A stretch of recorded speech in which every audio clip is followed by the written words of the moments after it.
am literally on record that I am not a fan of Bible reading plans. I have the foundational conviction that reading your Bible is more about marking out time with God than it ever has been about marking off tallies for God. And what I fear is reading plans get you to that point where it's more about a tally system and you're really missing out on the presence of God. I think it was about a 3 or 4 year stint from like sophomore year of college through to after college. I really struggled reading my Bible because I would do my same reading plan that I'd always done for about a decade, and I would fall behind. And instead of trying to catch up, I would just be really, really down on myself. And I really found myself not reading the Bible at all because I would see those days stack up, 5 days missed, 10 days missed. And I think there would be no point. And it was really debilitating for me until I realized it's not about a reading plan, it's more about a reading pace. And so I began to do this new model of having my time with the Lord being at least 15 minutes a day. At that point in my life, I didn't care where I was. I just wanted to be bathed in the scriptures and give God at least, not maximum, but a minimum of 15 minutes. And that was just like water to my soul. It was so helpful. Now, Jason Mayfield would agree, I think, with all of that. He's one of my best friends. I talk to him every week.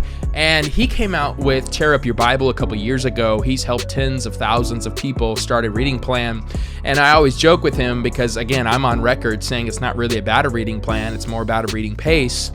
But it's also helpful for me to remember when I first started my walk with Christ, I needed a reading plan because I didn't understand my Bible. And those reading plans helped me see the Bible is not a book, it's a library of books. And so it helps you as you go through it in 1 year, you're able to see all the different themes. You're able to see how all those stories stack together. And so I needed that. It's just I was in a season where I didn't need it. And you may be watching this video where you don't need a reading plan, you just need a reading pace. But I'm finding myself stumbling into another season, understanding the times of my life where I'm ready again for a reading plan. And this is why I'm going to do Tear Up Your Bible. I've been looking at his actual plan, and I think it's pretty incredible. What I especially love, I've actually had a lot of arguments with people in the past. I think you should, if you're very new, you should first start with the New Testament. This is what Jason does. He actually starts day one in Romans, but you're going to get all of the New Testament within the first 68 days of reading. So that's pretty incredible. Now what he does is you're about to read the New Testament again a second time throughout the rest of that year, but now you're also peppering Old Testament readings. So a big chunk, many days in a row, for the next 100 days or so, you're just going to be in the Old Testament.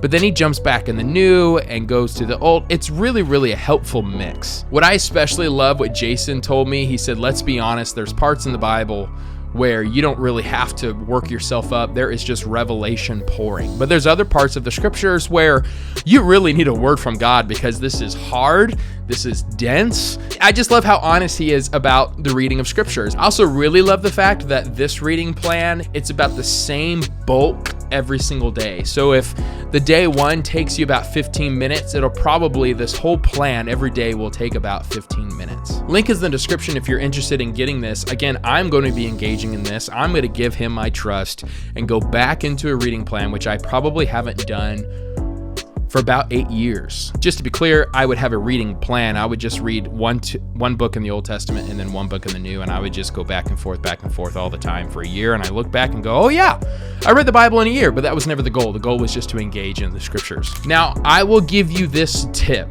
I still think it's about a reading pace, so I would actually encourage you to set a reading minimum.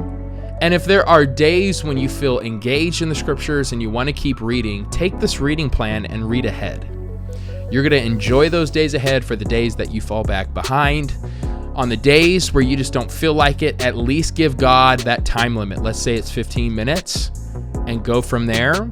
So that would be my caveat to this reading plan. Don't get too discouraged if you fall behind. Give God your time. Be more concerned about that than your tallies and see what God can do in your life. I'm excited about what you're doing, Jason. You've already helped thousands and thousands of people. And guys, check the link in the description below to get your copy. I also believe you can donate to him, and I think that's a great way to express your thanks. Thanks for this reading plan. Let's give him a donation and bless him and his family into this new year. Happy 2023, y'all.